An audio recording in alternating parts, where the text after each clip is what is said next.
రండి వచ్చి మోన్ చేయండి. ఆకలిగా లేదు, నువ్వు తినే. రే నువ్వైనా తింటావా? నేను ఆల్రెడీ పార్టీలో తినేసి వచ్చా. మానేయండి తిండి. ఆ? అమ్మకి చెప్పే వెళ్ళాను కదా నా పార్టీకి. I just don't get her sometimes. రే నీకు ఇష్టమని సాంబార్ రైస్ చేశాను. ఆకలి లేకపోయినా తిను, యాషాలేమాక. అమ్మ నాకు అసలు అర్థం కాదు నాన్న. ఇప్పుడే తిట్టింది, మళ్ళీ ఫుడ్ అంట. మెంటల్. అమ్మలు అంతేరా, వెంటలే మనకు తిండి పెడతారు, మనతోనే తిట్లు తింటారు.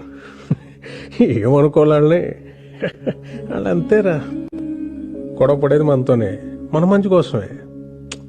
మనం దాన్ని చేదస్తాం అనుకుంటాం, వాళ్ళు దాని బాధ్యత అనుకుంటారు. కరెక్ట్.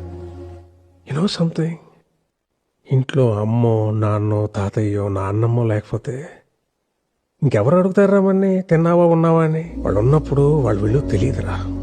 రేపు లేరనుకో, వాళ్ళు మనతో ఉన్న ప్రతి క్షణం చాలా విలువైందిరా.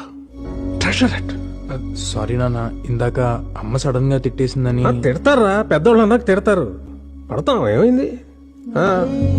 ఈగో ఎందుకు మనకి? అన్నది మనోళ్ళేగా, మన కోసమేగా. వాళ్ళు ఉన్నంత వరకేరా.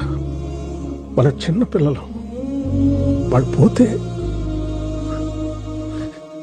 మన బాల్యం కూడా వాళ్ళతో తీసుకుపోతారా.